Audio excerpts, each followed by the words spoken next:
देखो हमारा एनसीईआरटी का ये जो फर्स्ट टॉपिक अभी जो हमने पढ़ा that is cell unit of life. यहाँ पे आपको कुछ लाइंस हैं जिनसे डायरेक्ट क्वेश्चन पूछे गए हैं, वो आपको याद रखने हैं। पहली बात तो ये है कि चाहे हम यूनिसेलुलर ऑर्गेनिजम्स की बात करें या मल्टी सेलुलर ऑर्गेनिजम्स की, ठीक, दोनों ही इंडिपेंडेंट एग्जिस्टेंस परफॉर्म करते हैं, दोनों ही इंडिपेंडेंट एग्जिस्टेंस वाले होंगे और सारे इसेंशियल फंक्शंस को परफॉर्म करेंगे। चाहे मल्टी सेलुलर तो आपको पता ही परफॉर्म करेगा, यूनिसेलुलर में भी इंडिपेंडेंट एग्जिस्टेंस देखी जाएगी। क्लियर है? और ये लाइन जो यहाँ पे आपको याद रखनी होती है, anything less than a complete structure of cell does not ensure independent living. इस लाइन का मतलब क्या है, क्यों ये लाइन लिखी गई है? इसमें ये है कि कोई भी स्ट्रक्चर, ठीक, जो कंप्लीट सेल स्ट्रक्चर नहीं है उसमें हम कभी भी इंडिपेंडेंट लिविंग को इंश्योर नहीं कर सकते। इसीलिए, क्योंकि सेल यूनिट ऑफ लाइफ है, अगर सेल नहीं है तो लाइफ नहीं है। इसीलिए आपको वायरसेस या प्रियॉन्स, वायरोसॉइड्स, ये सब क्या है, इनको हम कंप्लीटली लिविंग नहीं मानते हैं। हम कहते हैं कि they are living inside the host and outside the host they behave like non living. Clear? फिर इसके बाद हमने याद किया है साइंटिस्ट के नाम, ठीक।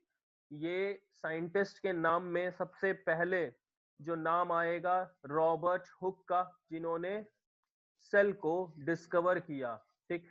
लिविंग सेल की डिस्कवरी में नाम जो आता है दैट इज एंटन वॉन ल्यूएनहॉफ, जिन्होंने सबसे पहले लिविंग सेल को डिस्क्राइब किया था, ठीक। और रॉबर्ट ब्राउन, जो अभी आपने याद किया, एसोसिएटेड है किसकी डिस्कवरी से? न्यूक्लियस के। और इन 1950s के टाइम पर माइक्रो इलेक्ट्रॉन माइक्रोस्कोप के आने के बाद से हमने सारे स्ट्रक्चरल डिटेल्स को बहुत अच्छे से समझ लिया था। क्लियर? फिर सेल थ्योरी से क्वेश्चन क्या पूछा जाएगा? सबसे पहला क्वेश्चन तो यही बनता है कि cell theory was proposed by, तो Schleiden and Schwann propose cell theory. इसमें स्लाइडेन जर्मन बॉटनिस्ट थे जिन्होंने बहुत सारे प्लांट्स को ऑब्जर्व किया और स्टेटमेंट दिया कि all plants are composed of different kinds of cells, ठीक। And then Schwann 1839 who was a British zoologist, जिन्होंने ये बोला कि जितने भी एनिमल्स हैं वो सब एनिमल सेल से कंपोज्ड हैं और इनकी दो इंपॉर्टेंस है। क्या? पहली कि स्वान साहब ने ही एक तरह से प्लाज्मा मेम्ब्रेन के बारे में बताया, मतलब कि एक आउटर लेयर प्रेजेंट होगी, और सेल वॉल प्लांट का कैरेक्टरिस्टिक फीचर है, ये बात भी इन जूलॉजिस्ट साहब ने ही बताई थी, स्वान साहब ने। क्लियर? बात समझ में आ गई? फिर आपको याद रखना था कि स्लाइडेन एंड स्वान दोनों मिल करके सेल थ्योरी दिए, और मॉडर्न सेल थ्योरी जो है वो विर्को के स्टेटमेंट के आने के बाद हुई, जिन्होंने ये बोला कि new sales arises from pre existing sales. ये वर्ड था ओमनी सेलुला ई सेलुला, जिसका मतलब होगा कि नए सेल्स जो हैं वो डेवलप हुए हैं पुराने सेल से। और ओवरऑल सेल थ्योरी के दो पॉइंट्स हैं। पहला कि जितने भी लिविंग ऑर्गेनिजम्स हैं वो सेल और सेल के प्रोडक्ट से बने हैं, और दूसरा all cells arises from pre existing cells. फिर हमने ओवरव्यू की बात करी थी सेल के। नॉर्मली हम जब यूकैरियोटिक सेल को देखते हैं, ह्यूमन सेल्स को देखते हैं, तो उनमें क्या दिखाई देता है? एक dense membrane bound structure nucleus दिखाई देगा, जो कंट्रोलिंग सेंटर होगा, जिसके अंदर जेनेटिक मटेरियल होगा, डीएनए होगा, ठीक। और सेल के अंदर साइटोप्लाज्म है, जो main arena of cellular activities है। यहाँ से क्वेश्चन आपको पूछा गया, आपको पता है टेस्ट में क्वेश्चन पूछे जाते हैं। The cytoplasm is the main arena of cellular activities in all cells. चाहे कोई भी सेल हो, उसमें साइटोप्लाज्म होगा जो मेन एरेना होगा सेलुलर एक्टिविटीज का। क्लियर? फिर हमने डिस्कस किया है दो टाइप के ऑर्गेनिल्स। दो टाइप के ऑर्गेनिल्स का मतलब कि एक जो इंडो मेम्ब्रेन सिस्टम का पार्ट होंगे और एक जो इंडो मेम्ब्रेन सिस्टम का पार्ट नहीं होंगे। तो जो इंडोमेम्ब्रेन सिस्टम के पार्ट होंगे उसमें आपने GERL देखा था, GERL जो यहाँ पे है, गोल्जी कॉम्प्लेक्स, ठीक, इंडोप्लाज्मिक रेटिकुलम और ये लाइसोसोम्स। क्लियर। प्रोकैरियोटिक सेल्स में ये इंडोमेम्ब्रेन सिस्टम नहीं होगा। ठीक। अब यहां पर जो आप देख रहे हो पूरा सीक्वेंस, ठीक, तो इसके अंदर सेल्स को अगर आप देखोगे तो सेल्स में बहुत सारे शेप साइज हमें देखने को मिलते हैं। तो ये अलग अलग शेप और साइज किस बेसिस पे है, कौन सा फंक्शंस वो परफॉर्म कर रहे हैं उस बेसिस पे। अब इसमें एक क्वेश्चन लॉन्गेस्ट और इनसे भी पूछा जाता है कि लॉन्गेस्ट एनिमल सेल की अगर हम बात करें तो नर्व सेल्स होंगी। क्लियर है। और आरबीसीज की साइज जो होगी वो 7 माइक्रोमीटर डायमीटर की होगी। और सेल का जो शेप है, जो मैंने बोला कि उनके फंक्शंस के बेसिस पे डिफरेंट डिफरेंट टाइप के होंगे, तो ये डिस्क शेप हो सकते हैं, पॉलीगोनल हो सकते हैं, कॉलुमिनर हो सकते हैं। ये साइज है, ये सबके शेप दिए हुए हैं। देखो आरबीसी इसमें कैसा है, राउंड और बाइकॉन्केव है। डब्ल्यूबीसी अमीबॉइड है। ये आप कॉलुमिनर इपिथेलियल सेल देख रहे हो। फिर ये लॉन्गेस्ट नर्व सेल्स देख रहे हो, इलोंगेटेड ट्रैकीड्स है, राउंड और ओवल मीजोफिल सेल्स हैं। तो ये अलग अलग शेप के सेल्स हैं। फिर हमने प्रोकैरियोटिक सेल को डिस्कस किया था। जिस प्रोकैरियोटिक सेल्स की हम बात कर रहे हैं, मोनेरा के अंदर बैक्टीरिया, बीजीए, माइकोप्लाज्मा, पीपीएलओ, ये सब इसी के अंदर प्लेस्ड हैं। और बैक्टीरिया में आप देखते हो कि 4 बेसिक साइज शेप होगा। अगर ये स्फेरिकल है तो कोकस कहलाएगा। ठीक। रॉड शेप है तो बैसिलस कहलाएगा। कॉमा शेप है तो विब्रियो कहलाएगा। स्पाइरल है तो स्पाइरलम। ये 4 बेसिक शेप्स हैं जो आपको याद रखनी होती हैं। क्लियर।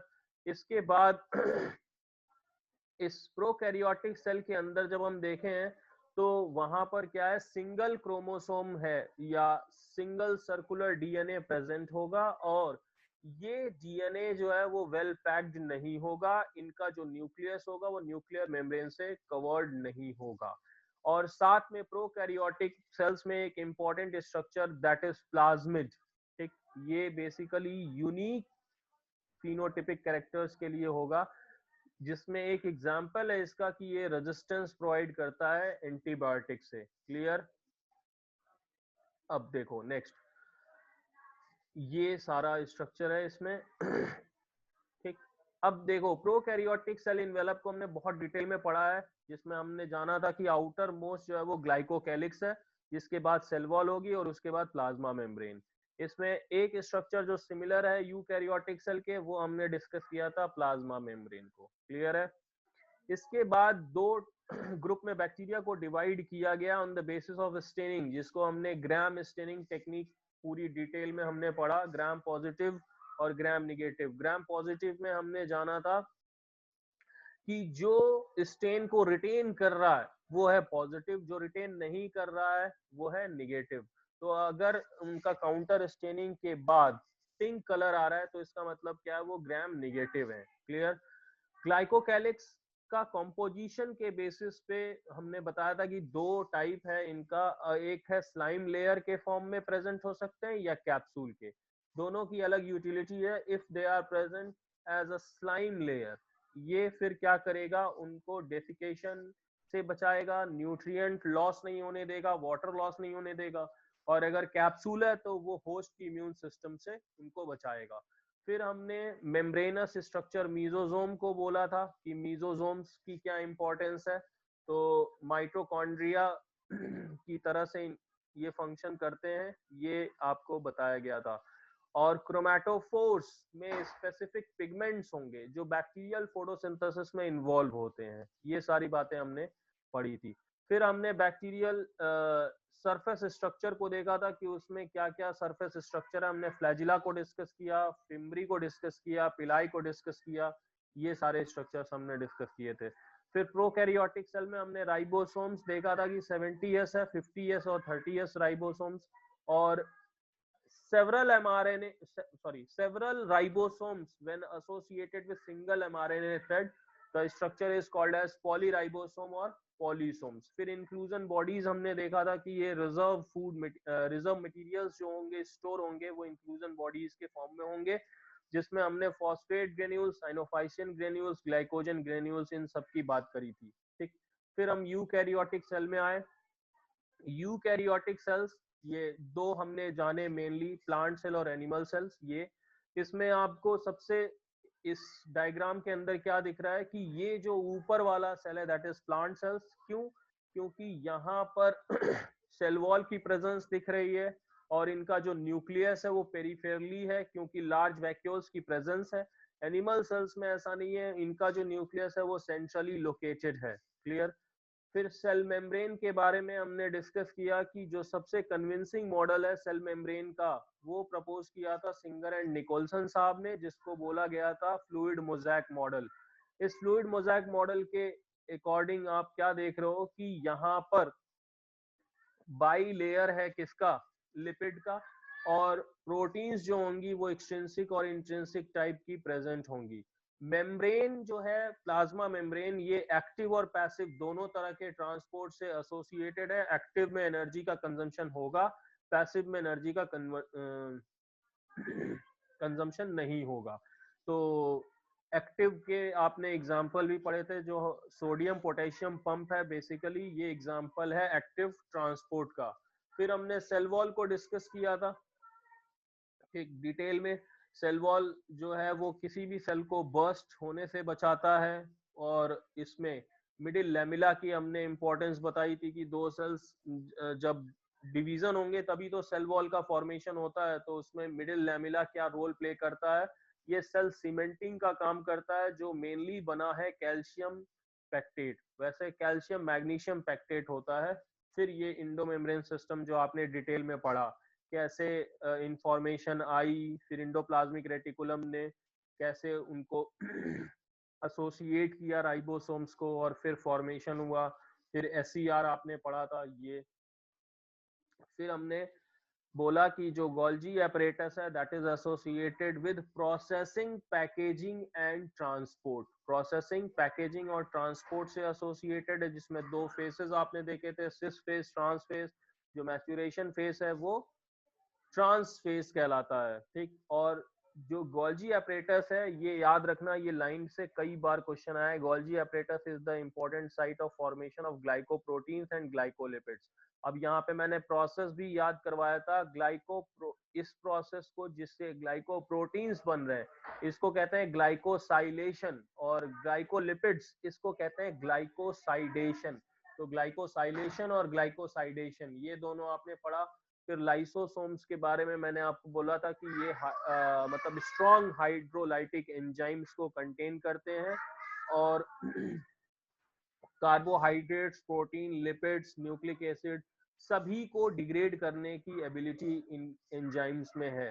फिर हमने वैक्यूल्स को डिस्कस किया था कि ये मेम्ब्रेन बाउंड है, टोनोप्लास्ट कहते हैं इनके मेम्ब्रेन को, और मेनली ये जो टोनोप्लास्ट है ये फैसिलिटेट्स करते हैं नंबर ऑफ आयंस या ट्रांसपोर्टेशन में इन्वॉल्व होते हैं। और अमीबा के अंदर कॉन्ट्रेक्टाइल वैक्यूल्स हैं, ये जाना था आपने। और इसमें नेक्स्ट जो नॉन इंडोमेम्ब्रेन सिस्टम में आपने माइटोकॉन्ड्रिया सबसे पहले पढ़ा था। ये इनका साइज आप जरूर याद रख लेना, सिलेंड्रिकल होंगे, डायमीटर होगा 0.02 से 1 माइक्रोमीटर, और इनकी लेंथ इतनी है। डबल मेम्ब्रेन बाउंड स्ट्रक्चर है ये सारा आपने पढ़ा है डिटेल में। ठीक, ये सब कुछ, ये स्ट्रक्चर है। 70s राइबोसोम्स प्रेजेंट है। फिर प्लास्टिड्स आपने पढ़ा कि मेनली जो है वो प्लास्टिड्स जितने भी हैं प्रोप्लास्टिड से डेवलप हैं। तीन फॉर्म है इनकी, ल्यूकोप्लास्ट, क्लोरोप्लास्ट और क्रोमोप्लास्ट। ल्यूकोप्लास्ट को हमने स्टोरेज प्लास्टिड्स बोला था, जिनमें अमाइलोप्लास्ट कार्बोहाइड्रेट को स्टोर करेगा, जिस एलेलियोप्लास्ट ये ऑयल्स, और एल्यूरोप्लास्ट ये बेसिकली प्रोटीन को। और मेनली इसमें हमने क्लोरोप्लास्ट को बोला था कि फोटोसिंथेसिस प्रोसेस में क्लोरोप्लास्ट की सबसे इंपॉर्टेंस है। मीजोफिल सेल्स में जनरली ये ज्यादा होंगे, लेंस शेप होंगे, ओवल होंगे, स्पेरिकल होंगे। एल्गी के लिए आप देखते हो अलग अलग शेप्स के क्लोरोप्लास्ट देखने को मिलते हैं। ठीक, अब इस क्लोरोप्लास्ट के अंदर ही दोनों रिएक्शंस होती हैं, लाइट और डार्क।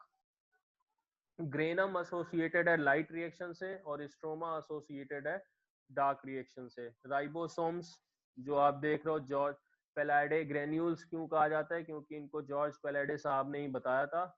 दो फॉर्म आपने याद रखा था, S stand for Svedberg unit, ये याद रखना था आपको।